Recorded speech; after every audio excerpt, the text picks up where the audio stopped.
Welcome back to Steve's Place Down Under, everyone. I thought I'd give you one more before the year's out. Stay till the end and I'll do a bit of a talk and a thank you. If not, this Austin we got going in the last episode after sitting 20 years. It ran perfectly. Now go back and watch that video so this one makes more sense. Today I'm going to see if it drives and see if the hoist works. I've got to move it out of here anyway, so rather than use the forklift, which I used to get it up here, I thought I might try and use it under its own steam. Brake pedals, as all of you know, this hydraulic stuff sits around its seizures. So I think there's a tail shaft handbrake, which I remember when we towed it once before, it did work from memory. So what we'll do, I used a battery on the ground to start it. I just eliminated all the electrics inside the truck.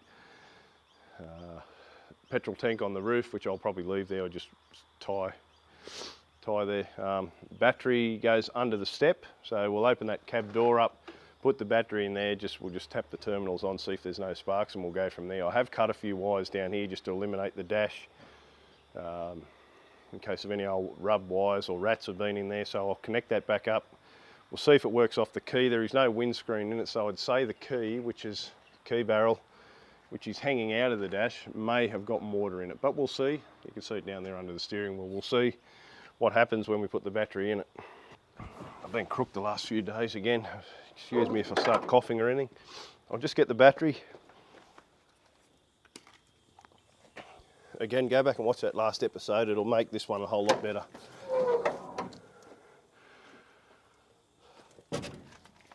People from that one had wanted me to do it up and everything, but it's too far gone. It's not a truck I like the look of. I'm not into these sort of trucks. Although I do appreciate it, I'd rather my time go to something else.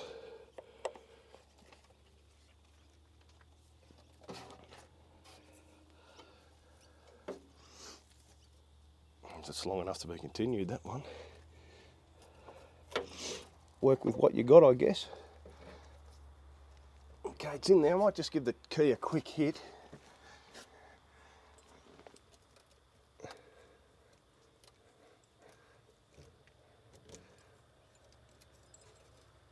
Everything's seized because there's no windscreen in it. Obviously it's all, I might just spend a bit of time on those two wires. The wires in there, you'll have power coming up from your battery, one to cross to the starter and one to power the coil. So if we can find those wires and just put all them together. I haven't got another key barrel I can sit in there.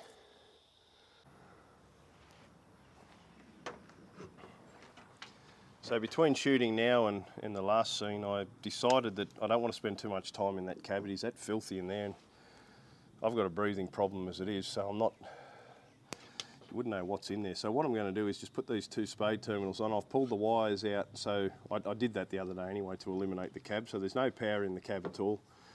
I'll connect these wires on to the starter, so one will be battery power and one will be a starter signal. And with that battery power will also be,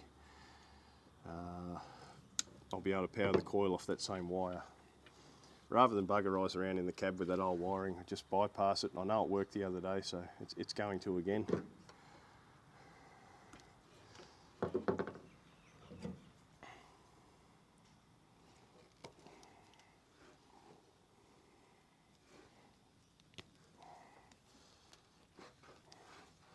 Excuse me if some of this is out of the camera. I'm sort of guessing where the lens is focusing here.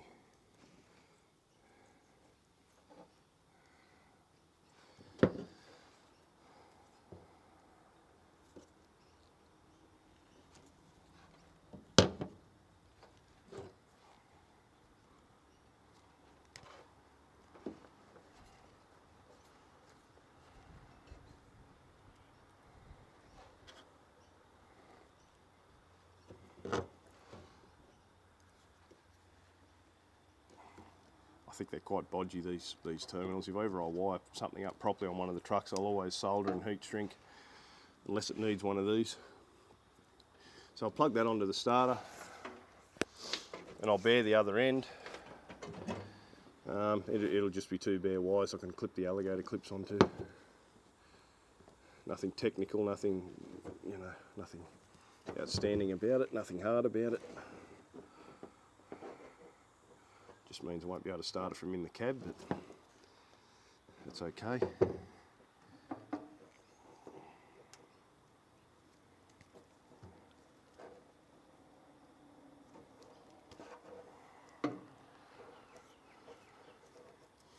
Okay, so one's power, one's starter signal, and with that power we'll also be able to energise the coil.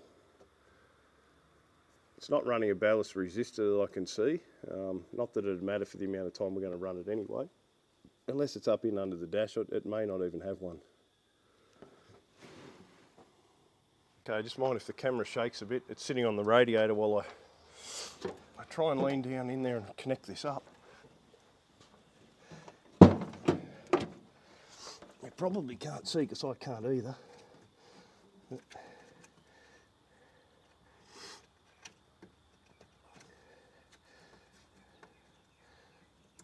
Actually, I'll pull it back out. I just need to split those wires a bit more.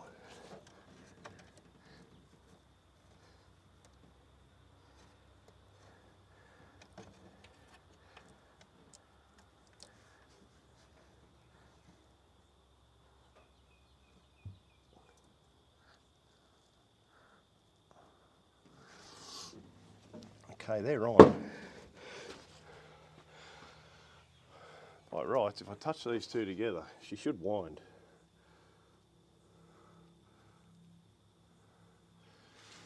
No, I think it's a battery lead problem. I'll get back to that.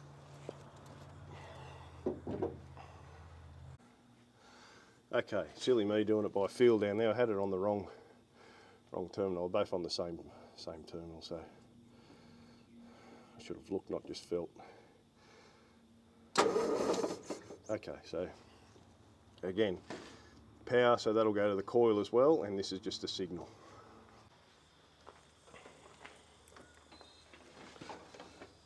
Okay, this wire here's coming from the coil, so that'll go onto there, so that should give us ignition. Coil should now have power. One of these will go here just as a starter button, and one of these will go here for the signal. We might try and start it before we go any further with driving it and everything, just to see if it still goes, see if it's all still connected properly. This hasn't gone since 4 days ago probably.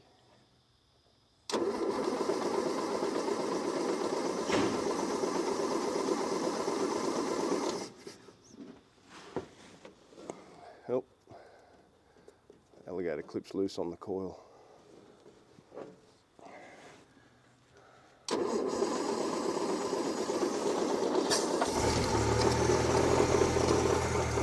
She needed a bit of choke. Just threw my hand over the top of the jug and she went.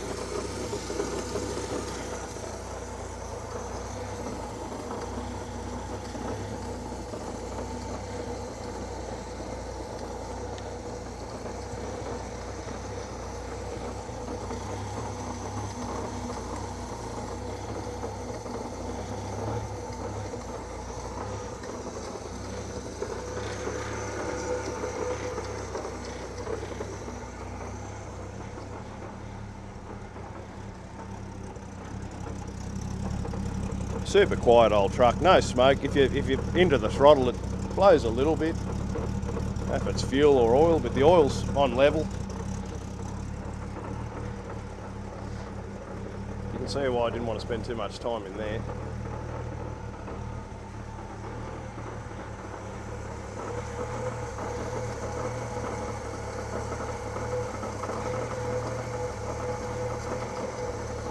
She has got a bit of a knock there sometimes. It does tend to go out of it. That one there sounds like it's more of a front end knock. When I initially started, she had a good rattle, but it come out of it. Probably no oil pressure, obviously. That's more of a vibration, like a bit of tin wear or something, than a knock.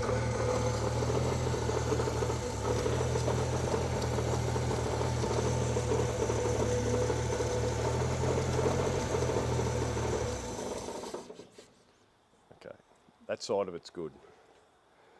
Now what we need to do, we have to put some wind in those tyres. She looks a bit sad, that one. And then we've got to find the hydraulic tank. Now these old girls usually are a tank and a valve all in one with a separate pump. Now we'll just get down underneath her here.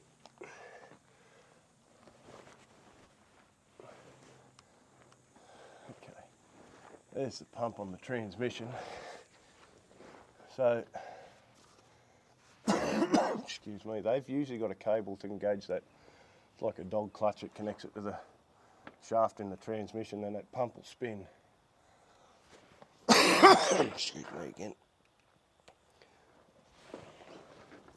We're looking for where that big suction hose there goes, which should be the tank, which is up there. Well, the valve is. Be a directional valve for the hoist. But that's where the suction hose goes to, so I'm assuming the reservoir's in there somewhere. So, just spend a bit of time under there off camera. I think the cylinder and the valve and the tank and everything's all in one by the look of it. So what I thought I'd do, I'm not sure how to fill it. I think the hoist, as silly as it sounds, may have to be up to put oil in it. Now, just want to see how to engage this power takeoff. Whether I free that clutch up, you can see up in under there, up the top, you probably can't see it, it's hard for me even. There's a cable with a little lever. Now whether I just flick that or free the cable up and get that spinning and just see what she does, I don't know how else you'd put oil in it. Unless there's a hole in the floor or a filler hose running to an external point somewhere, but I've got it full of scrap metal at the moment. There's an old green diamond there out of a 48 inter. You can see why, I'll just show you those new viewers, you can see why I'm not overly interested in the Austins. These are sort of my pride and joys, these few here. I've got lots more too, but that's what I'd rather do, up old girls like that.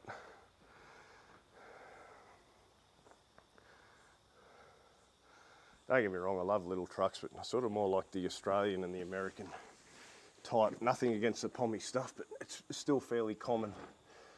Yeah, see, so there's the arrangement there. It's a cylinder and everything in one, I think. So basically, I think we've got to stand it up to get it to do anything, to get to the tank.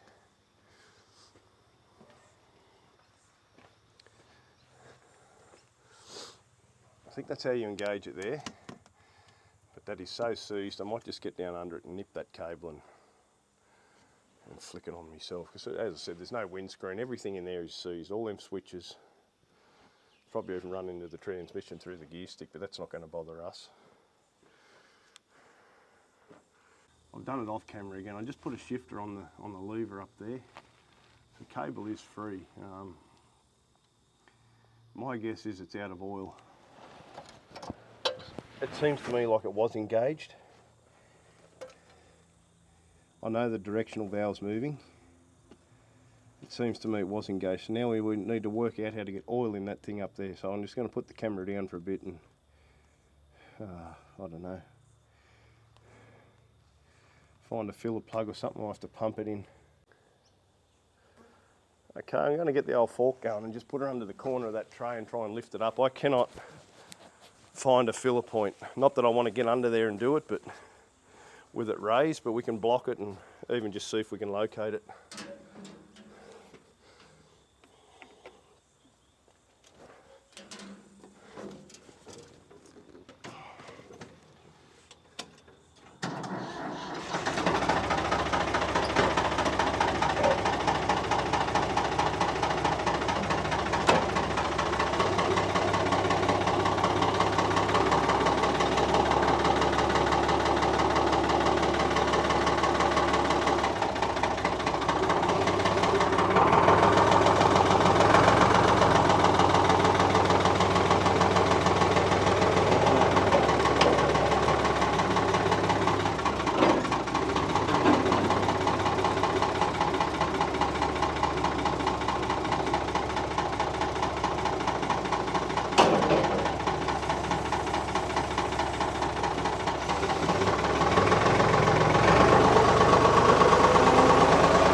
Just going to put her in the down position, which is basically neutral.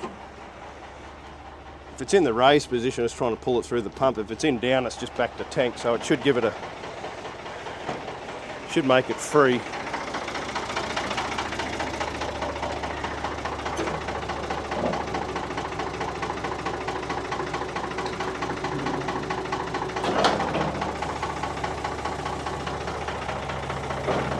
It's heavy, I must have a lot of scrap in there.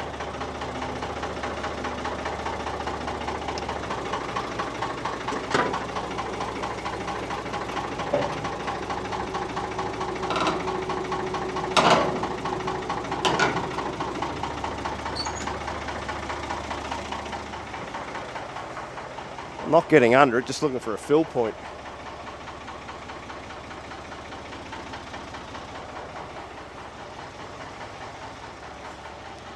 That's where I thought it is. There's a bit of a square thing on the top there I could feel with my hand when from laying under it.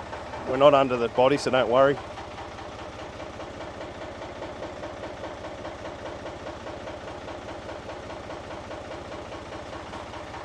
I'm going to imagine that that's it on top there. Just trying to roll the truck over before it lifts it. There must be a lot of scrap metal in there. So I've got it chocked as well as the forklift still under it. I'm guessing that that's it. I haven't yet looked. It's a breather as well, so I'm imagining that's it. So I bring home the, excuse me, the used oil out of some of our cat excavators and dump trucks. I don't bring home out of Hitachi and Volvo because they're different grade, but we change it at 2,000 hours, and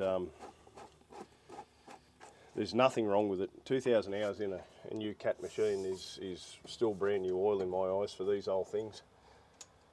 Nothing wrong with it. We just change it because that's what they recommend.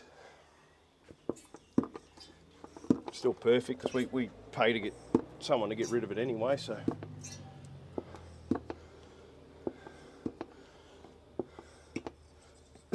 Especially some of the old things I use around here that leak a bit, and you top them back up. You'd never buy it, you'd just be wasting your time. Trouble is having it raised like this, if you fill it to the top, when you let it down that bit, it's going to squeeze it out. For a light oil, it's hard to pump, like the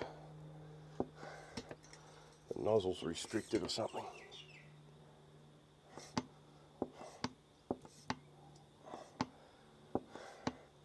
Some of the excavators at work use a Cat 10 weight, we use like a 68 grade or a 46 hydraulic oil. 10 weight I don't bring home, I don't like that lighter oil in the old stuff, but if it runs 46 or 68 I do. Okay, that didn't take much, so I'm guessing that's not the problem. For that hoist to fully go up, it would have held a lot more than that, well it should have. So I'll let it all down again. I'll have to put a tub under there because that's going to, as I said, squeeze that out. And then we'll have to investigate further whether the pump's not going right into gear. Maybe I'll start it. It mightn't be meshed. I'm not sure. So I'll let it back down. Take those chocks out. Well, that side of it's eliminated anyway, the oil level.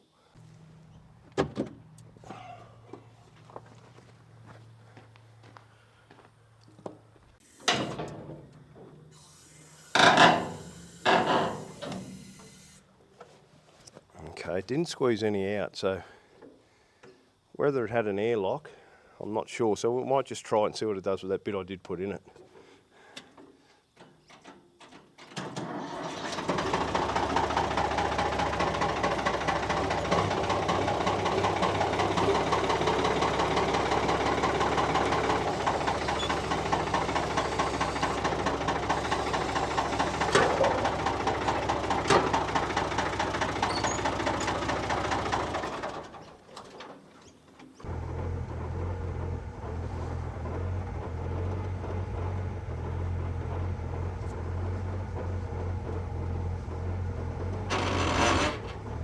Yeah, she's working now. Mustn't have been meshed. And she's in gear now. Oh, there she goes.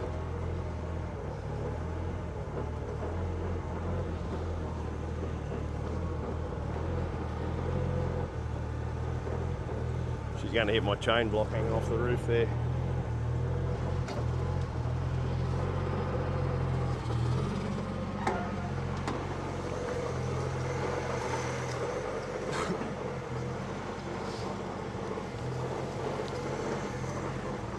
So I don't think I would have put enough oil in it for it to lift that high. Maybe I did, but I doubt it. So whether she all didn't leak out or it just wouldn't go into gear, I'm not sure.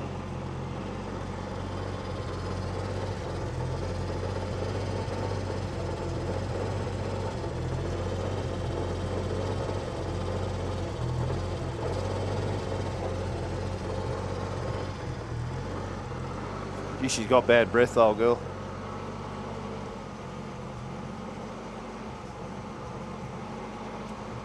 I know she's getting more and more appealing to some of you buyers out there.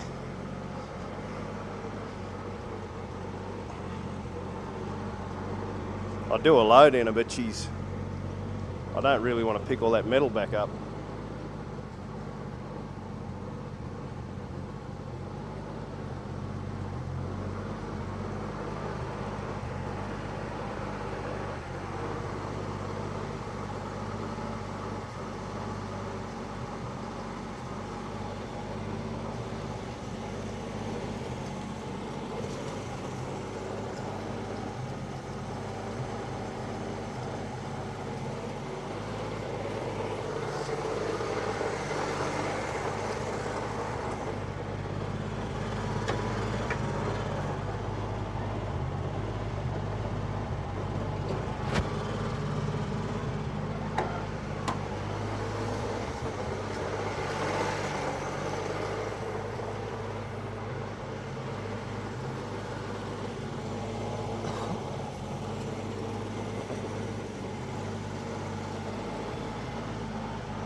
There you go. Everything works so easy. Even that cable didn't take much freeing up at all. Certainly made stuff a lot better back in those days. Okay, I guess the next thing is to drive it on out of here and park it back down the back. So I'll strap that fuel tank on the roof properly, and I think that's all we've really got to do. I might go and get my wife so she can video it going along the road, so I don't have to keep getting out and setting the camera up in different positions. Okay, just put a bit more fuel in her to get it down the back there, and I'll go down in the old work ute or something later and bring the battery and the fuel tank and everything back. I might have to see if the throttle unsticks too. I went to push it in there to see if the revs were the reason the hoist wasn't going up, but it was stuck, so something else I've got to do in the meantime.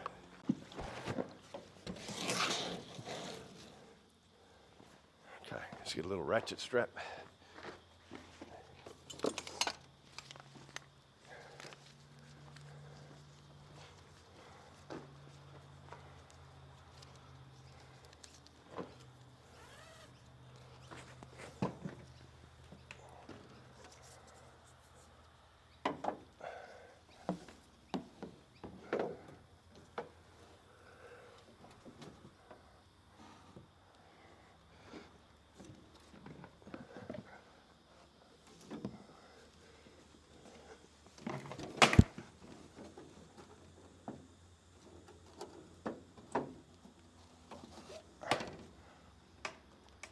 Need more hands sometimes.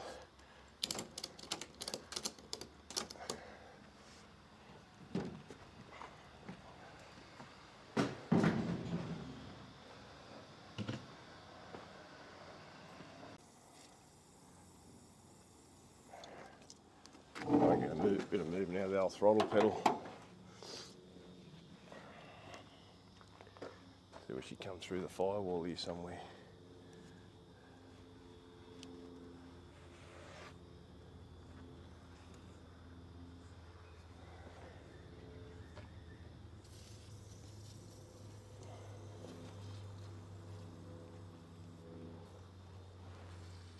on top there, look.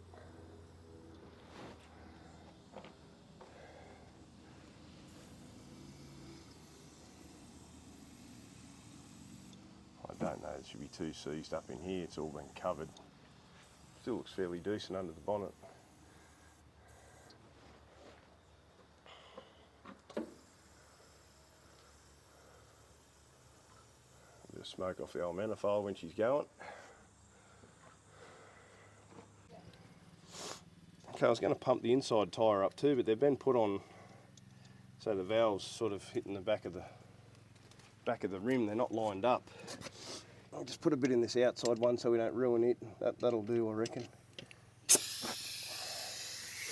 Not going to put a load in it yet, unless you want me to. I don't want to pick that scrap metal up.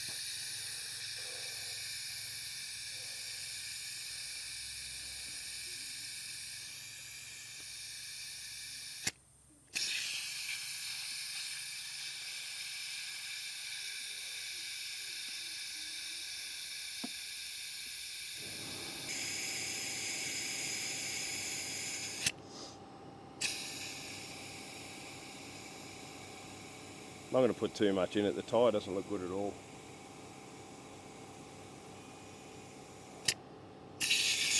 About 35 at the moment.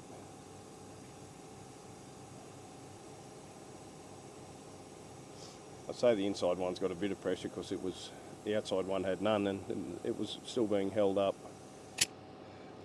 55, that's plenty.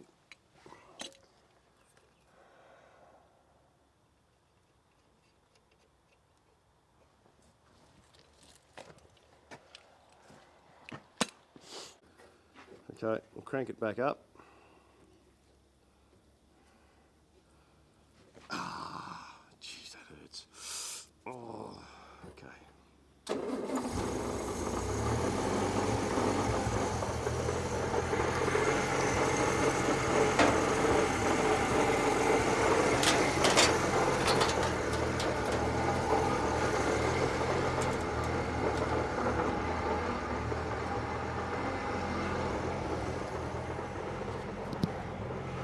Okay, first thing I'll do is just back it a little bit, see if the handbrake works.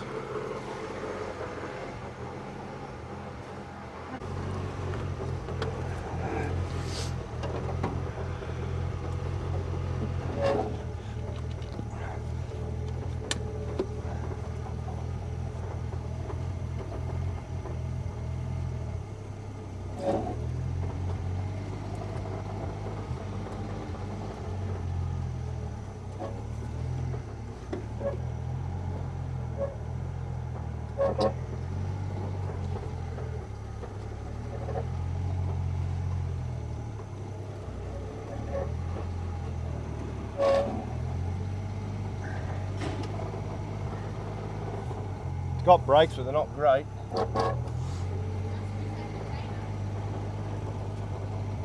Where's the kids?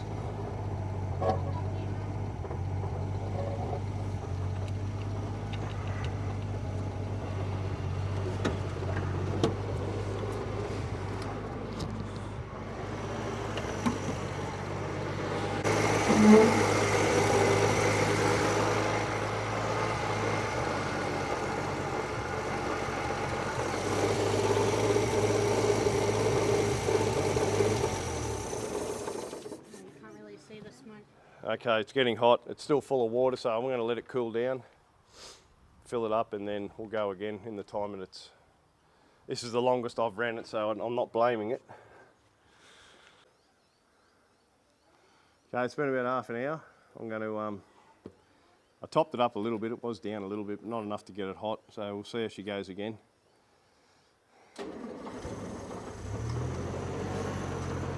Kids, don't move, okay?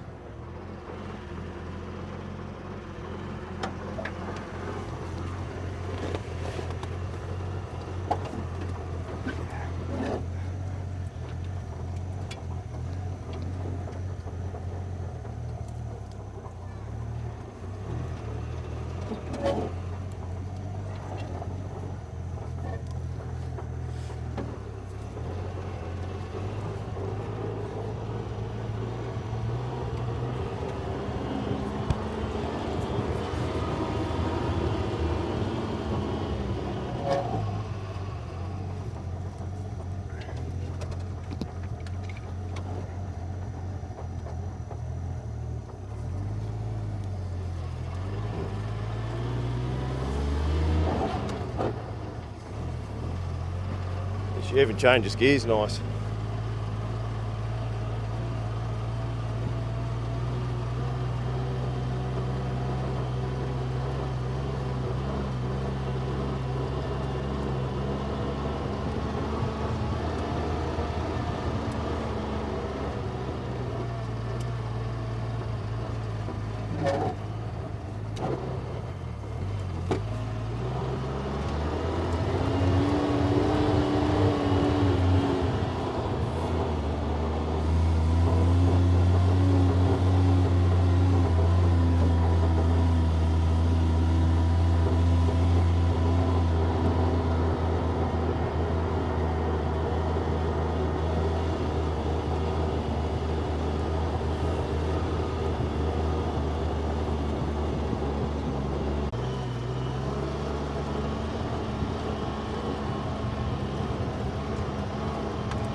Okay, I don't know if she got a surge of juice coming down that hill, or she's just happened to have just enough in it, but she stopped.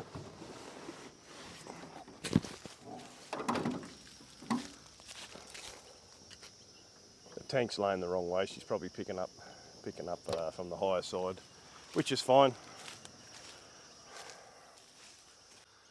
All right, so she done everything good. Changed gears. The throttle's fairly responsive. There is a slight flat spot, but you can't blame it for that. Handbrake works fine. It held up, no problem at all. The hoist I didn't try again because it ran out, as you've seen, but it works fine. I'm not going to do anything with it. People want me to do it up and make a series, but when I did that with the old twin steer Kenworth, it dropped 5,000 views every time and didn't do the channel any favours at all, really. So something like this is probably more appealing to a wider audience, but I want to grow the channel on stuff I like doing. If it was in better condition, I'd have no problem, but Pete, mate, the channel, he's a mate of mine now. We speak on the phone a lot. He was going to convert it onto a Nissan Patrol chassis, and he was coming down. He was going to do a collaboration with me and come down from Cairns and see me. But I sent him some video of it, and it was even too far gone for a handy bloke like him. It was just too much work. So if anyone's got a cab and all the rest to donate to it, maybe we can do a series, but apart from that, I'm not sure what we'll do with it.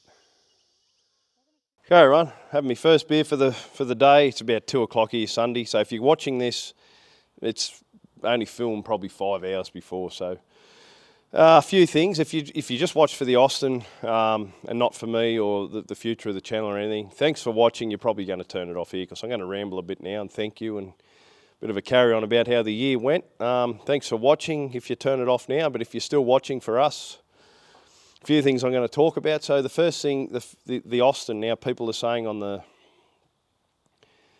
comments and emails and stuff that I should do it up and this and that. That thing is too far gone. As I said about Pete, mate, before, wanting to come and get it, and he's very handy, but even he turned his nose up at it really because it was too much work for what he wanted. So my heart really lies in the stuff you see behind me here, the Kenworths and the Fords and the Whites and all that American stuff. The little trucks, little petrol trucks up to the big diesel trucks. I don't care. The pommy stuff I do like, I really, really appreciate, but if I'm going to put time and money into something, it's going to be something like this.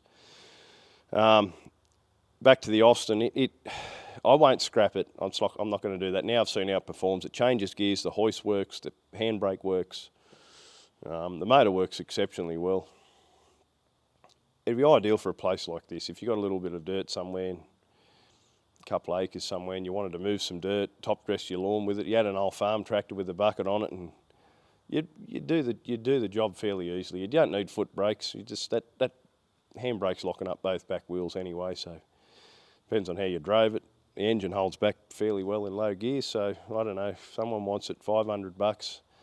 I am in Sydney, which lowers the outreach of this video pretty well, because a lot of your viewers are overseas or interstate. But so that's what I'm going to do with that. If it doesn't sell, I'll keep it.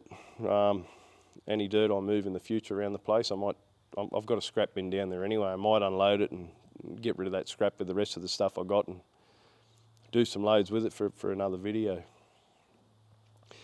The future of the channel, it's hard. It's really hard growing a YouTube channel. Like, as you all know, I've had it registered for it could be 5 years now or something. I put a old Massey Harris I had in here, 44K. Bunch of blokes and myself got it going in here, and I put it on. It was only filmed off the phone and very, very rough, but I registered the channel back in those days, and it went stagnant for a while. And through COVID, watching other people on their channels, I thought, well, I've got more stuff than all of these people. I should really give it a go myself. And I started, and it went really well to start with. It shot up, and I was monetised within no time at all. And I put the old Sami Centauro video out. And in those days, I only had the camera I'm using now without the gimbal, so it was shaky and excuse me. But the problem is with that video, it went viral. And I did get a lot of subscribers out of it, but I got a lot of negativity too, because of the shaking, because of the audio equipment I had, and all this sort of thing. So it helped me, but hurt me in a way too. So anyway, we went further on. Then I put the Nissan Diesel 2-stroke, the UD5 I've got down there, and that old 8-wheeler Acco, and it shot up again. And that was a couple of weeks before I got married. And anyway, it was shooting up and up and up. And then a couple of weeks before I got married, we started getting the place ready, because I got married here at home. And we didn't, apart from replying to comments, I didn't post anything, and it shot up. And I got subscribers. I was getting 1,000 every day or something like that. It was crazy. And anyway, I had a few weeks off as I got married and honeymoon, and all that sort of thing without posting. And it sort of hurt us, because I haven't had any growth since. And we've tried, different thumbnails, taking them through the grass and, leaving them where they lay, and all this sort of stuff. So whether we're doing something wrong, I don't know, but we just can't seem to grow anymore. Each episode gets between 5 and 10,000, average is 5, which is good. I'm certainly not whinging, but I've seen how other channels do, especially those big American ones, and they fly. And Marty T's another good one. He seems like a really nice bloke. I'd love to do a collaboration with him, but stuff he puts, if he put up the stuff I do, it goes through the roof. And good luck to him. But I just don't know how they got there. I know a few of them started through COVID, when people were all on the lounge and we couldn't go out here, and around the world it affected. But I know that's how they got their boost. But they're still getting watched, so I just don't understand why us smaller channels find it so hard. I've got a lot of interesting stuff here to share, but there's billions of people on YouTube, and 5,000 people see each episode, and they're usually the same people. So anyway, it's just not whinging again, just explaining how hard it is when you do a 70-hour week like I do, plus an hour travel each day. What's that, 76 hours or something? And be a father and look after my acreage here, and then still find time for these videos and to play with this stuff is a big task. And just to see that many views and a bit of negativity, and I don't know, you're going to get negativity because it's the internet. The only reason you're all not getting it because you're not on here, but really, it's a big task, and it's a big ask to keep going when you're getting that many views. Now, the reason I do is because of these beautiful Patreon members I've got, the private messages that I get, the super thanks that I get, just to see that many views and a bit of negativity, and I don't know, you're going to get negativity because it's the internet. The only reason you're all not getting it because you're not on here, but really, it's a big task, and it's a big ask to keep going when you're getting that many views. Now, the reason I do is because of these beautiful Patreon members I've got, the private messages that I get, the fan mail I get from these certain people overseas is just amazing. So it's the reason we keep going. I don't get a lot out of it other than that. The future of the channel also, I'm going to upgrade my audio equipment. I got some vouchers for it, because this is what my missus told everyone, if they're going to buy me, get me a voucher for this one particular store here in Sydney that do these cameras and stuff. So I got sort of half the amount in vouchers, but I'll have to wait till I go back to work. I'm on Christmas holidays now, so wait till I go back to work, and we will put the rest aside and get this piece of audio equipment. It's just all in one, so video and audio and gimbal. So I'm not charging 3 batteries. It's going to make it so much easier. My wife got me a drone for my 40th birthday 7 days ago. I turned 40. A little drone. We're practicing here on Christmas Day. It's just magnificent. So we're sitting over at the pool having Christmas under the house there, and I was flying it in around looking at the trucks here, and then down there where all my tractors are, just like you couldn't have held it as still as this thing was taking it. So that's amazing. So we're going to experiment with that in the coming episodes, whether my wife, she'll follow me while I'm driving something, or whether we do film an intro, or as I'm working, hover above and see the surroundings. I don't know, just something like that. So that's where the channel's sort of heading. Excuse me. Thank yous. There's a long list of thank yous, and I will say it, if you're still watching, it means you care. I want to thank And East. Start with, this particular bloke gives me a $20 super thanks every episode, and just me writing, commenting back doesn't show near how much I appreciate it. And if I do 4 a month, he gives me 4 a month. Like, that's $80. Like, it's unbelievable in today's living. It's that people want to support me in that way. He doesn't expect anything, just a thank you. And it doesn't go unnoticed, mate. It really doesn't. So thank you for that. I don't expect it, but it is there every time, and it helps. Scott in Arizona, he's got a small channel. I think he put it together to thank a few of us, and he's put a few small generators and that up. But he put it together to thank Pete, mate, and it was Dave or Diesel down under, but I don't know. But one of them, he put a video together to thank us Australian YouTubers, which was really good. And I speak to Scott on the phone once a month or something, and he sent me a birthday present, and he sends me other bits and pieces in the mail, and it's just great. It really is, mate. Thank you, and you know you appreciate it, because we spoke on the phone on Christmas Eve. Jim Brio from Connecticut, we speak a bit through text. I've had him on the phone once, but he's a big supporter of the channel. Really nice bloke. Thank you, mate, your support. Dwayne, he's a Patreon member as well. Jack Pine Savage is his channel. Check it out. He doesn't post a lot, but very knowledgeable bloke. Got a lot of cool stuff sitting over there. A lot of recent video was a 871T in an old 4300 or 4200 Transtar, I believe. Thank you, mate, and your Patreon support. He sent me some stuff too, bits and pieces I've struggled with out of my toolbox. He sent me over stuff from my toolbox and bits and pieces, so it's really good. We text a bit through the messenger and comments on everything I put on other platforms, so thank you, mate. Everett, he texts me a lot. John Deere texts me a lot through Instagram and Messenger. Just those blokes look up to me, support. They, not financially, but just moral support, just things they send me, and I send things back, and it's really good. So thank you to those two blokes. Dave from Old Rigs Down Under, very, very good mate of mine. He's Dave Willis, just a funny bastard of a thing. Him and I are really, really into late 50s, 60s, early 70s rock and roll, like really badly. And so we sing along, and when we're alone, and send it to each other. So it's, if you've seen it, you wouldn't believe it. Just the funny things that come out of our mouths. And when we're together, as Jeffrey would have seen, we just go off tap. We carried away with drinking and singing beyond belief. But check his channel out. He's a really knowledgeable bloke, mostly Mack trucks. He's starting to get a bit of traction now. That old Flintstone video put out, just magnificent. So check him out. He's just a real decent, down-to-earth bloke. 6 hours south from me, so it's more phone conversations than than actually seeing him. But anyway, I'd rather that than nothing at all. Jeffrey, Old American Iron, check his channel out. Magnificent bloke. Jeffrey come over here and spent 12 months, 10 days with us about 12 months ago, a bit over. Really nice bloke, got a good channel too, got a lot of good things going on over there. And we actually done a road trip down to see Dave, and we put some videos out down there, a collaboration video of 3 of us. So that was really good.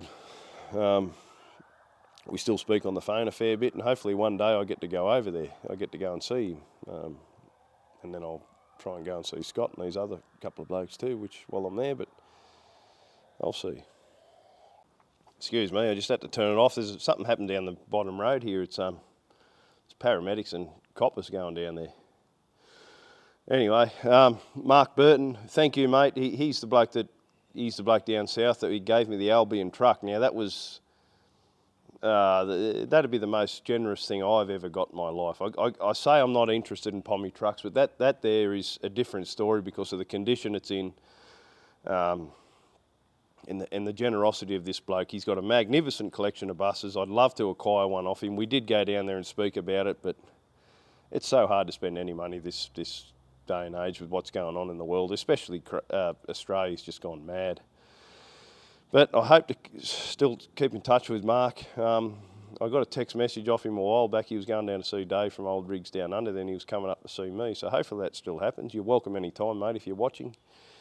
Jake from Diesel Down Under.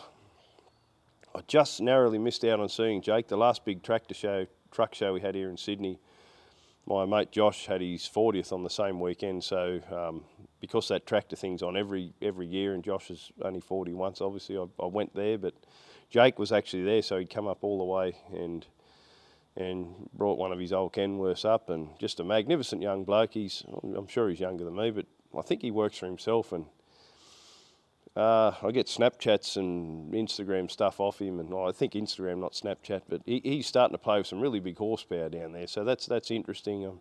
Everything I've got a 400 horsepower here. All these ones behind me are 300 and 200 and things like that. But some of the little clips I get down there, he's starting to really bring some big stuff in. So that's magnificent. So hopefully that boosts his channel too.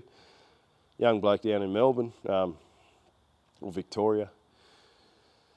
Just a great bloke. Mick, my mate, who's always here in the channels. I love him. He's one of my best mates. My dad, he's always here too, and always helping. Whether he's in the background or on film, he's always here helping. They're not here this week because it's Christmas. Mick's family live out the bush, and Dad's down at his holiday place, as I said. My sister and my brother-in-law Andrew, who helped with the old 8-wheeler Kenworth restoration, they were here every day that we're working on it to get it ready for that show. And I'd like to give is Brad, Aussie Trucker on Highway 31. That's his channel or something like that. Brad's a very, very active Patreon member of mine, and he's got his own channel membership too, I believe, which I looked into joining the other night. But you got to be on a desktop computer. You can't do it off the phone. So I'm going to look into that because he's very, very supportive of me and of what I do here. So he's a very active member. He's got a brilliant channel himself. He drives around in a later model Volvo truck, I think it is, down in the southern region of New South Wales, doing deliveries down there, and he's got a good channel. He's getting a bit of traction going too. So he's given me a few shout outs as well, and I think you should go and check him out for a bit of. He drives through some beautiful scenery. I love it down that way myself, but it's obviously not where I live. But if I go through there, I always have a good. It's just a nice area to drive, not as busy. It's down near Dave actually, bit north of where Dave is, but down that area, down the snowy area. So it's just beautiful. Thank you, mate. You've been a great support of my channel, and it's good to see yours gaining traction too. So check him out as well, Aussie Truckie on Highway 31. Highway 31's the Hume that we haul. So he's doing hauling the Hume and the old white, and all these trucks. Well, the Ford's never been on it, but the other three have. The old Quick as Air Kenworth there. That's the sort of area he works in with this late model truck and does. It's a very interesting channel, I think. Okay, the other people that send me stuff, Adrian over there in New Zealand sent me some good stuff. Alan sent me the starter for the TE20 free of charge. Absolutely magnificent, mate. Just if I got your name wrong, just excuse me, mate, but I'm sure it's you that sent that. Thank you to those fellas. This is the reason we keep going, for all this magnificent support. Now you get a lot of abuse too, but these blokes just make it all seem so worthwhile. So thank you to all those people. And anyone else that I've missed, I know all you, like there's a couple of Jimmies on there, they're all very positive. There's Jeff, who sent me an email to check up. Jeff hadn't been getting notifications over there in Canada. He said he hasn't seen a video since October, but I'd put out 3, I think, since the last time Jeff's seen one of those. So he reached out to see if everything was okay over here through email, and I informed him that there'd been a couple, and he went back, and then when we chatted about some other things. So that was very good of him. If you haven't got your notifications turned on, please do. Like, he's been there from the start, Jeff, and he didn't receive any. So please do that. All the Jimmies, all the Allens, all the, the Daryl Storer, I think that's your name, mate. Is that how you say your last name? Daryl, and his missus sent me. Daryl makes wooden bowls on the lathe, does a beautiful job. Him and his wife sell bits and pieces at the markets. His wife makes little things, and Daryl does the wood turning. He's got a beautiful product. He goes to the market. So thank you to you, mate. I think I put together a bowl presentation in one of my tractor episodes that hasn't aired yet for different reasons, but not for that, but it just hasn't fit into what we're doing. But yeah, it's still coming up. I know it's late, but thank you to you, mate. You're always commenting, and Ron down there, you're always commenting, mate. You've commented from the start. Campwell, just magnificent. So anyone else I've missed, I'm sorry, but I can't think. This is all off the top of my head, not written down. So thank you to everyone that comments. Hope you all have a magnificent, wonderful new year. I really do. And the next episode will be starting that TE20. I'll probably do it this year, but I'll air it the first episode next year. So thank you, everyone. Have a wonderful new year. Hope your Christmas went well, and thanks for your support. And hopefully I'll see all your names come up in the comments again in 2025. Thanks again.